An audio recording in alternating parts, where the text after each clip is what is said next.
Hello, everyone, and welcome back into the fantasy football universe. We are back for, second, third time today. Probably sick of seeing us, but this time we're going to do another rookie mock draft. This one is 11.0. So we've done a few of these. This one's a little extra special. Not only do I have that Jeremy guy, he's all right, but we got Debro with us. So, Debro, thanks for joining us. Oh, boys, thanks for having me, man. This is a long time coming. I know, Aaron, we were talking off air, we've been trying to set this up. And I'll fall on the sword here. We've been trying to set this up since last year's expo and stuff, so it's taken a minute. A lot of that's due to yours truly, but we're here. We're gonna sit here and talk about all these players, man. I'm fired up, dude. I'm just glad to be here.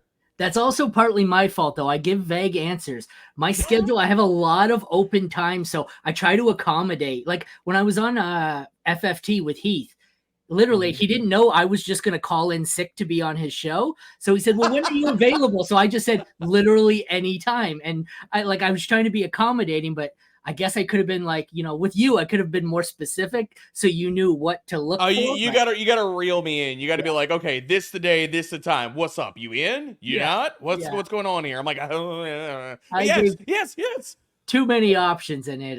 Well, one thing's for sure. It's definitely not my fault. I've been here ready. So let's fire this thing up. Well, as the Calvin Ridley guy in the podcast, everything is your fault. Fair enough. Fair. All right, let's get this going. I think everyone is ready. We are 3 rounds rookie mock draft, Superflex, and tight end premium. We got Mace drafting first, so let's fire it up. This has got to be Caleb Williams, right? It is Caleb Williams. Yeah. Chalk pick. Yep. Yeah. I don't think I'm going chalk here. I mean, we're in a Superflex, right? And we got some quarterbacks on the board. It's very possible that 4 quarterbacks go in the top 4 picks in the NFL draft. But I'm picking Marvin Harrison Jr. here because he's likely going to be the 5th pick in the NFL draft. I know that quarterback value in a Superflex is insane, but give me the guy who's just locked into likely elite generational production at the wide receiver position, especially if he goes to Arizona. Marvin Harrison for me is at the 102. I might be surrounded here by the only 2 auto picks we have. So we'll see. I guess that's going to give him what? Jaden Daniels. Although I guess sleeper randomly auto picks, right? They don't just give you. Oh, they did give Daniels in this spot. That's going to leave me in the spot where we all know I'm going to do something crazy because this is how I roll. And Jeremy, you're already smiling. We know you know who I'm going. It's not that crazy. My guy, it's JJ McCarthy is who I'm taking. Oh, my QB1. And the only person who Really? doesn't hate that take is Thor. Everyone shit on me for 6 months of me saying it, but all of a sudden Thor says it and people don't hate me anymore. We've been out here since February on the Fantasy Pros NFL Draft Show. Actually, as high as, and I give him shit about this every day, as high as he is on JJ McCarthy, as far as the podcast, I'm the higher guy on him. I have him at QB2 and Thor has him at QB3. But look, I'm not going to shade anybody on JJ. Like, if you didn't take him and he fell here, I was going to take him. So I love the pick. He never falls that far. So then we have Neighbors going 5, Debro up at the 106. Ah, come on, man. Give me Roma Dunze. Yeah, the top 3 wide receivers, I think you can make a case for Rome anywhere as high as the 104 to the 106. Like, I have no problem taking him. Like, depending on your roster construction, if you're great at quarterback and stuff like that, like you're stacked, give me one of the top 3 wide receivers. Totally here for it. I expect this to be May followed by Bowers. That seems to be the consensus top 8 in whatever direction. You got the 3 receivers, tight end, yep, and then the 4 quarterbacks. And Jesse gets the first pick that I don't really want. This is kind of like the first drop off for me here. I still like some of these guys. What's that? You don't want this pick. Really? No, it's not that I don't want it. I just think this is the biggest drop off for me right here. Because I think there's a group of wide receivers that are all pretty, like, of the wide receivers on the board right now, do you really love one of them more than the other? So with today's news, if one of those guys goes to KC or Buffalo at the end of the first round, that's the kind of pick that's being undervalued right now. Like the 109 right now, the 108, 109 is being undervalued because of what you just talked about here. I'm like, people look at it as the drop-off, but here's the thing. After the NFL draft, Buffalo takes a wide receiver at the end of round 1. They're probably going to be that pick. And right now, you can get it for less than it's worth because, again, we haven't seen that happen yet. But looking at, just it doesn't take much to squint and see that pick really gaining in value. No, you're ahead of me in the process here, I think. I hadn't factored in today's news yet, but you're right. We were saying that on our Diggs podcast about an hour ago that this means they're pretty much guaranteed to either draft a wide receiver at 28 or trade up. And you're right. If this happens to be AD Mitchell here or Franklin in Buffalo, you're right. Then I think I do have someone who's my consensus wide receiver 4. So I like that. You're thinking outside the box there. That's a good one. AD Mitchell, Troy Franklin, Xavier Worthy, Lad McConkey, pick your guy in that file and that's 30 to like in the mid 40s and stuff that could sneak in there. And really that pick is going to gain a lot of traction. All right, I paused it quickly. We'll recap the first round. We had Caleb go at the 101, followed by Marvin Harrison Jr., Jaden Daniels, JJ McCarthy, Malik Neighbors, Rome Dunze at the 106. 107 is Drake May, followed by Brock Bowers, AD Mitchell, Trey Benson, Troy Franklin, and Michael Penix Jr. I don't think I've seen Penix get into the first round of any of our 11 drafts. That's an interesting one for me. Also, I think this is the first time we've seen Brooks not go as our RB1. It was Benson. So Benson and Penix don't normally make it into the first round in our drafts. Are you surprised by that at all? I'm not surprised by the Penix stuff with the FOMO right now. I mean, like he's coming off the testing and stuff. Now everybody's like, I mean, it's been Michael Penix Day on social media for the last week and a half, basically since his pro day. So like everybody's talking about, oh, Michael Penix is an athlete and he's going to go top 20. He's a definite first round pick, like all of that kind of stuff. Like I still think it's a little bit hot and heavy. Like I think Penix probably is still a second round pick. Yeah. So for me, I think that the end of the first round in Superflex formats and rookie drafts is still very fluid for me because I look at this class, that back end, like basically after 107, 108, what is going to happen? Like, do Bo Nix and Michael Penix go in the top 2 rounds? Do these wide receivers get just absolutely wonderful landing spots? Is one of these running backs going to go in the second, the third round to the Chargers, to the Bengals? And we're like, oh, I'm all the way in, baby. So like all these picks right now, there is a sliding scale of who is in this kind of tier and how valuable those picks are. But I mean, I'm not surprised Penix makes it here considering how much people have been talking about him on social media. Yeah, there does seem to be about an 8-run spot here of players that are all going to be landing spot and draft capital dependent. But I think we talked about this in our consensus QB show the other day, Jeremy, how we had Penix. I think he's been going the middle of the second for us, but with the hype, it's not surprising that he jumps up a bit. How about you guys with the RB1? I think Jeremy, you had Benson. Do you? I have Brooks. What do you have? What do you guys have? Brooks, Benson, other? Other for me. Who is it? Brooks and Benson are not my RB1. Marshawn Lloyd is my RB1 and clear RB1 at that. I like that.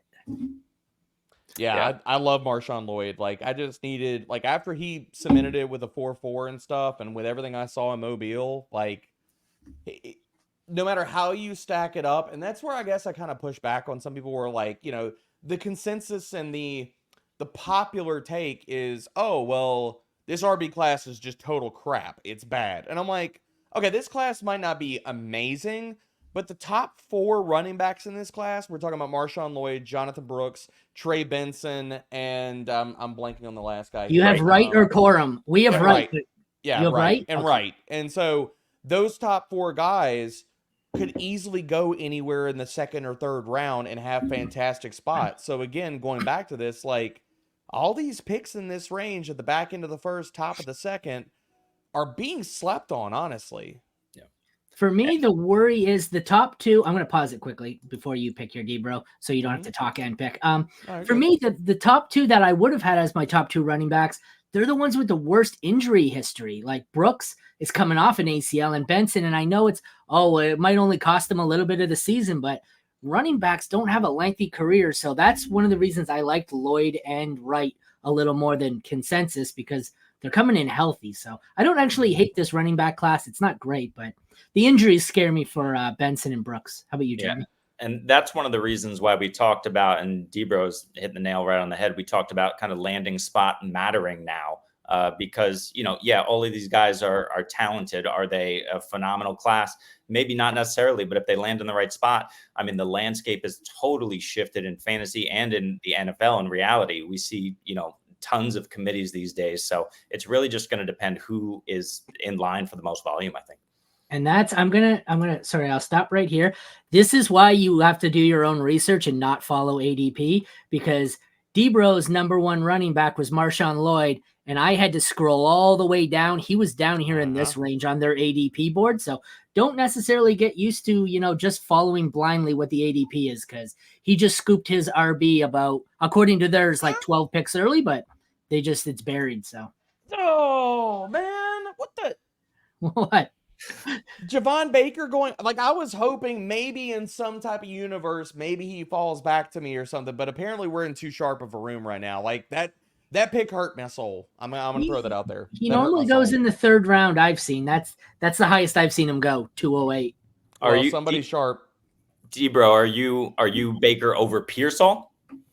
I am Baker over Pearsall, but it's close. So I've got those two guys ranked right now as they are in my tier 2. So Baker is my wide receiver 6. Pearsall is my wide receiver 7 right now. And really, this is before we get draft capital and stuff. If we're talking about Baker's, both of these guys go in the second, or Baker's a third versus Pearsall being a second, like, that's where, like, after the draft and we're factoring draft capital, that's where I'll kind of, like, shift my rankings. So right now, all of my rankings are just going by the talent, the profile, and similar round grades. Like, I've got a similar grade on Pearsall as I do Javon Baker.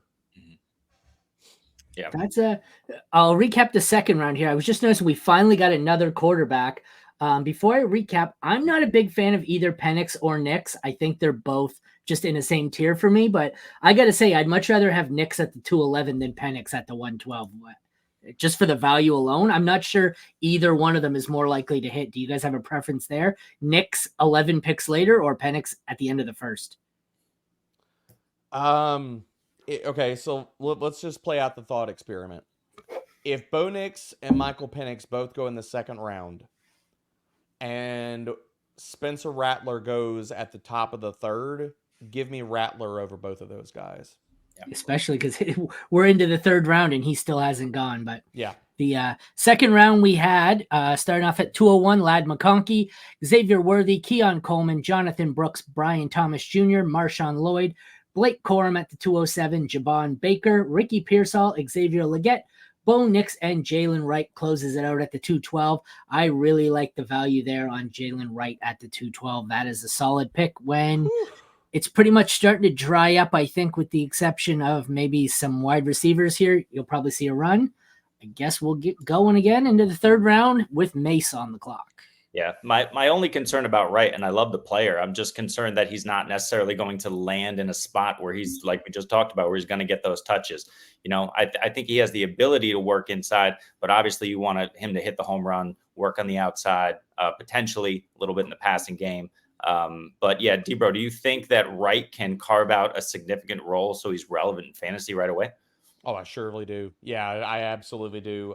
So in talking to Thor, who's a little bit more plugged in as far as the Jalen Wright camp and stuff, he's getting a lot of buzz. A lot of teams are sniffing around him. Like, I think that he's a guy that, like, you can start making a case for Jalen Wright at the top of the second round. Like, right now in my rankings, Superflex rankings, I've got Marshawn Lloyd, and this is again, we're playing the draft capital game, so I'm assuming third round or better. I've got Marshawn Lloyd as my 11th overall player and Jalen Wright as my 12th overall player.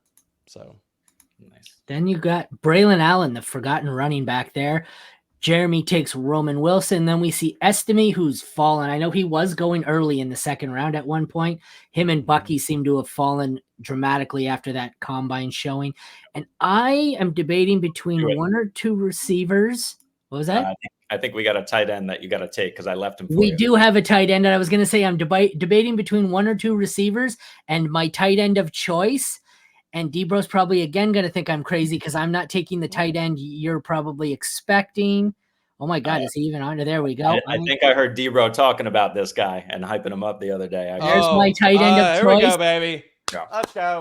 My Let's tight end go. too, Ben Sinnott. Love it. There we go. Love it. Let's go. I love Ben Sinnott. We actually just talked about him. We had John Middlecoff on from the Volume Network on the Fantasy Pros NFL Draft Show the other day.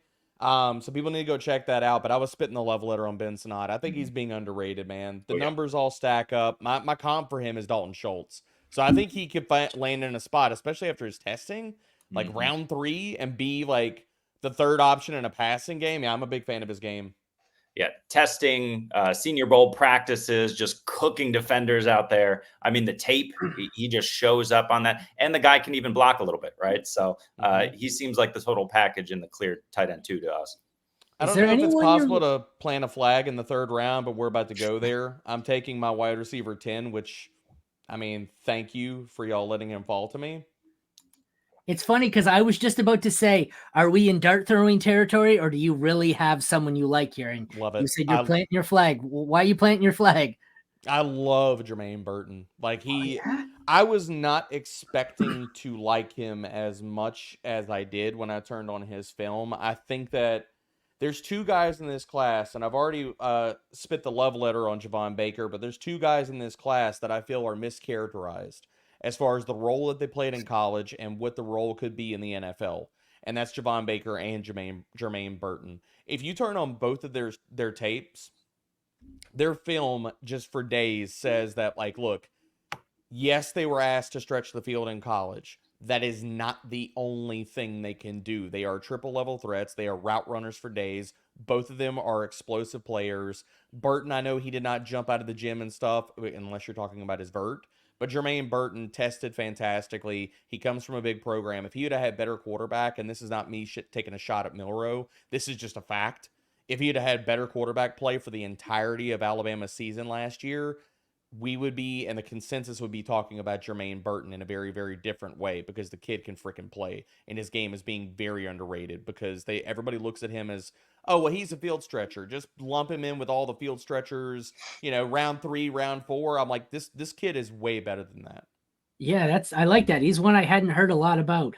3rd round, you hear a lot of these guys just tossed in there and everyone's sleeper. And I think you're the first one I've heard mention Jermaine Burton. So that's interesting. It's one of those times where I think, just based on what you said, I think I'm going to go back and take a second look at him here and see what I have missed. Cause I didn't like him or dislike him. I just didn't really know all that much about him, to be completely honest. He's someone I just never dove into much. You're in for a treat, man. His tape is just nasty. I mean, there's so many different parts of his game. I'll say this. Pull up the All-22 for the LSU game. That's the game that I keep coming back to, because if you look at the box score, you're like, hey, like, why do I care about this game? If you watch the LSU game in 2023, he should have had a monster day. He cooked their corners on double moves for freaking days, and Milroe is airmailing his ass over the sideline. Awesome. Oh, we're almost done here. If you've noticed, 2 of my co-hosts, Jeremy and Jesse, you guys know you're allowed to draft other than like wide receivers, right? You just guys hammering wide receivers the whole time. Wide receiver forever. And then True spreadsheet bros, man. Yeah. You love to see it. My third co-host here, he actually took only 2 wide receivers and added in Bo Nix. So anything jump out here, guys? What did you think of, I guess, Debra, what did you think of your 3 picks in Rome Odunze, Marshawn Lloyd, and Jermaine Burton? I sense you're probably pretty happy with them. I love it, man. I love the way this draft rolled out for me. And then the one thing I'll say, I think it's kind of blasphemous that Malik Washington did not make it into this top 3 rounds. I think the fact that he, love him, because I'm sorry, like and Jesse, I'm sorry if you're watching this. I apologize right now. I am not a huge Jalen Polk and McMillan fan. Like, those 2 guys are buried in my ranks. To be honest, they're very similar players. Like, if you look at their archetypes, like, they are very, very similar players. Both of them are probably going to transition, be slot wide receivers in the NFL.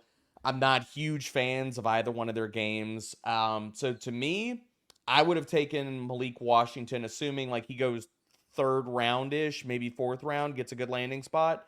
I would have taken Malik right after Jatavian. Like, I will take Malik over McMillan. I'll take Malik over Rice. I'll take Malik over Malachi Corley all day, every day. How about you, Jeremy? What do you think of yours? You've got Marvin Harrison Jr., Xavier Worthy, and Roman Wilson. So you loaded up on pretty much 3 different archetypes of wide receiver here. There you go. Yeah, but Debro was talking about Jermaine Burton and the concern about quarterback play. I mean, what about Xavier Worthy, right? Quinn Ewers. He's bad. He's not good, dude. He was not doing himself any favors, that's for sure. I mean, he came in like freshman year was super hot, big hot name, and then just a complete decline from there. But it's really a testament to these 2 wide receivers, A.D. Mitchell and Xavier Worthy, that they are, Worthy for me is my wide receiver 4. So, that's beautiful. He's my wide receiver 5. He's not just a speed guy. Like that's the thing for me. Like the guy is running, precise routes. He's cooking corners. He can do everything. And Quinn Ewers is just sailing the ball on him all the time, completely inaccurate. It's disgusting. And it's amazing what these 2 wide receivers were able to do this season with Quinn Ewers at quarterback. So Worthy and A.D. Mitchell, I mean, fire them up end of the first. Okay. Worthy. Aaron, you need to clip that. We need to bottle that take up and sell that to other people because they really need to hear that. They need to hear that. He's the guy who clips it, so he'll clip it himself. That was a beautiful take. I agree with I have nothing to add. I agree with everything in that take. Everything. Is your evaluation of him being that high based on the fact that you're assuming he's going to Miami? Who is that? Xavier Worthy? Yeah. Oh, so So here's the other thing, right? Mike McDaniel at his pro day. I mean, 21 is a bit high, but it's super interesting to consider Xavier Worthy in that offense with as grinning from ear to ear. Mike McDaniel was shaking Worthy's hand at his pro day. So like, that's just like a, dream landing spot just to kind of see him there and have him over the course of his career work into that, whether it's a Tyreek Hill role or they modify it obviously after he leaves and just have that absolute speed that McDaniel can't get enough of. Could you imagine he goes the end of the first round to KC? That's where I keep mocking him too, but that would be just sick. Like, put him in Buffalo, put him in KC, and we're off to the races, baby. Yep. Mine is the draft less traveled. Here we went McCarthy, Jonathan Brooks, and Ben Sinnott. So I like it. I like my QB. I've got my RB1 despite some injury concerns. And then I got my tight end too, because by then it kind of dried up. I wasn't in love with any of the receivers. I think they're all kind of in a similar tier. So I went a little bit outside. We have Jesse here. He loaded up. He's got loaded up on receiver. He's got Mitchell, Pearsall, McMillan. That would be his Washington area homer pick, I assume. SC's got 2 more receivers. Franklin. What do you got? SC only draft Oregon players? No, I knew he doesn't Rice, but USC. He went West Coast, right? Only West Coast. Yeah. Well, SC's in Oregon, I think, right? So he took 2 Oregon and a USC player. A little homer bias there. So I want to ask a question. Can I throw something out here, Aaron? Yeah. What? Yeah. Because I think that people so I did a show on Player Profiler. This is 2 or 3 weeks ago, and we did a mock draft, and I took Troy Franklin as my wide receiver 4, and I freaking love him. Like, I have no issues taking him at the back end of the first round. But apparently, there's like this Troy Franklin hate hive out there. Like, people don't like his game. I know he went at the 111, and I love that freaking pick in this draft. Like, give me Troy Franklin over A.D. Mitchell every single day of the week. But my question to y'all is, like, what are your thoughts? What are your thoughts on Troy Franklin? Do you think he goes in the first round of most rookie drafts? Like, just assuming like he goes, we're not going to put like a mega awesome landing spot, like not KC, not Buffalo, whatever. Assuming he goes somewhere in the second round, does this feel high, or are y'all in on Troy Franklin as well? He's been my wide receiver 4 all along going in. I had him going at the 109 for most of it. I don't know why all the hate and why he's fallen off the map, but I think if he falls out, if I'm drafting at the 201 and he falls to me at the 201, I'm smashing it as quickly as I can. Or if I can trade up to people who don't, like if I've made an early first round pick and someone in the 109, 10, 11, 12 has no, they're undervaluing the pick and I can trade up. Give me that. I'll trade up to get into the end of that round for the, the first round picks that nobody wants right now. And I'll take Troy Franklin there. I don't know why everyone hates him. Yeah. And, we talk about what was it, a couple of years ago, Devonta Smith coming out. He's too small. He's too this. He's too this. The guy won the Heisman. He put up a ridiculous amount of yards. I mean, Troy Franklin, all he did this year was produce 1,360 yards or something. Absolutely went bananas. I mean, the guy can fly. He looks great out there. For me, I prefer Ladd McConkey. But when you're getting in that neighborhood of A.D. Mitchell, McConkey, Worthy, and Franklin, those four, I mean, you can just put them in a bucket, and whoever falls the furthest, I'll gladly scoop up that value. Yeah. Okay, without saying the words J.J. McCarthy, who went too high in this draft? Leave me alone. Nobody say J.J. McCarthy. Leave me with Mitchell. A.D. Mitchell, okay. Jeremy, who do you got? Who went too high? I think Michael Penix went too high. I'm gonna. It's not too high because it's a 301, and Penix I agree with 100%. It's not too high because it's a 301, but Braylon Allen concerns me. I mean, I do like him. He's only 20 years old, but the guy runs not like a 245 pounder. He runs like a 145 pounder, and like you just hope he can develop that game. But I think we're looking at AJ Dillon instead of Marshawn Lloyd, or Marshawn Lynch rather. But the other guy too is Keon Coleman at the 2-3 is a little bit high for my taste. I mean, I know he can absolutely sky and take down those contested catches and high point the ball with the best of them. The problem is I'm trying to steer away from those guys who aren't elite separators at the top of the draft. I want my wide receivers on my fantasy team to be able to separate. I don't want them to have to rely on these contested catches all the time. God, I love that. Yeah, I'm with you on Keon Coleman. I'm not massively in on him. I think we can explain away a lot of different things, and I feel like you're making it like everybody. Keon feels like the Rolls-Royce version of like a similar guy that people in the process, and I'm not telling you that he went high in the NFL draft. They're very different players, but similar in the way that they won in college. I get similar vibes, and again, they're different size players and things like that, but the way that they won in college was very similar. I'm old enough to remember when people bumped up and they were massive on Tylan Wallace when he came out, and then they're like, oh shit, why did he go like drop to like the middle of what did he go, like round 5, I think? Yeah. And I'm like, because he can't separate, and all those highlight reel plays don't mean shit. Like, okay, like you bullied college corners. That's wonderful. You won at the catch point. Are you going to be able to do that when every single person in the NFL runs a 4.3 and jumps out the gym and everybody's hyper athletic and everybody's really good and their play strength? You might not be able to win some of those battles at the catch point. Yeah.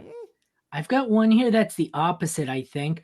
I have not seen in any of our 10 mock drafts Brian Thomas Jr. fall this far. And I think I assumed he was long gone. I don't know how he got past me because I would have taken him over Brooks. I'm not sure. He's been our wide receiver 4 or 5, depending on how you feel about Franklin in every draft. And why he fell to the 205 is puzzling to me. Anybody got thoughts on Brian Thomas Jr. at the 205? Seems low. I'm fine with him. Now, with his game is, and I'm not going to say like he's always going to be a limited player, but what we've seen out of his game at LSU, I think that with his testing and the fact that he went to LSU and all the buzz and all the praise for Jayden Daniels and things like that, I feel like there's a little bit too much hype, or there's a little bit of glossing over some of the shortcomings of his game, or some of the areas where you're really painting a picture of how good he is based off of a much more limited game than people want to give him credit for. Like, he's not a yak threat. He was used a lot downfield. Yeah, some of that was a lot like how LSU structured their offense. But the other part about this is Brian Thomas Jr. is not a tackle breaker. He tested out the freaking gym, but you don't always see that translate to the field. Like, does he have build-up speed? Yes. Is he exceptionally strong at the catch point? Not really. Does he run a full route tree? No. Literally, if you turn on his tape, it is fade, it is stop routes, it is go routes, and it is run to space versus zone, and that's about it. You're not going to see him run a lot of in breakers. You're not going to see him gear down, sink his hips, and run a lot of comebacks and things. You just don't. And so I like Brian Thomas Jr., but he is very much a player that the situation and what the team asks him to do is going to depend some on what I think about him. Like, his dream landing spot for me is to go to Indy in the first round. If he goes to Indy in the first round, like, I love it based off of the fit and what they will ask him to do. Now we can have the conversation if that were to happen about volume and how high he goes and where you put him in ranks and all that kind of stuff with A-Rich as his quarterback. But as far as his game and looking at where he is as a player, I think if he would have tested good, but not like an alien, people wouldn't be as freaking high on him as they are. Where's Indy pick? 19, 20, 15. late teens? 15? Think he goes anywhere that high? I don't think so. I do. I think you do? high. Oh, yes, wow. And my latest mock, that's where I have him going. Oh, wow. I mean, his 40 was what? 4.34. I mean, like you said, he tested out of the gym. His RAS 997, which was 10th out of everyone, over 3,000 wide receivers ever tested. So like you said, tested out of the gym. Two things that I would hang my head on. I just finished talking about how I don't want to bank on contested catches, but this guy on the boundary, I don't know if I want to put it all on the Heisman Trophy winner, Jaden Daniels, but I'll put a lot of it on him. Just the throws and some of the catches on the boundary were just absolutely insane. So you love to see that. And then the other thing is just the speed, right? We know speed kills and sells in the NFL. So if he gets that draft capital, that high, like you're saying, at 15 or even, the low 20s, I'll be in on him, certainly over Coleman, but potentially over some of these guys like AD and maybe Troy Franklin. All righty. Before we get out of here, D-Bro, thank you for joining us. What do you got going on? What should everyone go and check out from you? I mean, first things first, got to tune into the NFL Draft Show. Thor and I are pumping out weekly episodes, usually drop Tuesday or Wednesdays. It will be in your inbox wherever you consume podcasts, usually by Wednesday morning. Again, we just had a fantastic episode with John Middlecoff from the Volume Network, so check that out. All of my work, of course, is over at Fantasy Pros. I do stuff on the main podcast. We have a 3-round mock that will be dropping. We're recording that on Friday. We should drop Friday, maybe Saturday or Monday. So go check that out. Fantastic guest coming on for that. And all my rookie primers are live on Fantasy Pros right now. I'm constantly updating to them. So as I get deeper and deeper into this class, I'm adding other players to these primers. I just went back. I added about 5 or 6 wide receiver write-ups to the wide receiver primer. Tight ends, I added another 3 to 4 players. I'm about to tweet that out today or tomorrow. Running backs, the same thing. I've got Kendall Milton. I'm going to be adding to that today, and then Will Shipley. And later this week, I am dropping my top 50 board with player write-ups for the top 50 players in my ranks, and that'll cover 1 QB and Superflex. So 50 players that are all written up. So if you're doing mocks, if you got rookie drafts coming up that are 4 rounds, 5 rounds, I got you covered. That's awesome. It's funny you started there talking about you working with Thor. Do you remember introducing me to Thor at the Expo? I don't remember that moment in time, but here's the caveat with that. I might have been a few bourbons in, so that kind of, I drank that memory away. I remember that.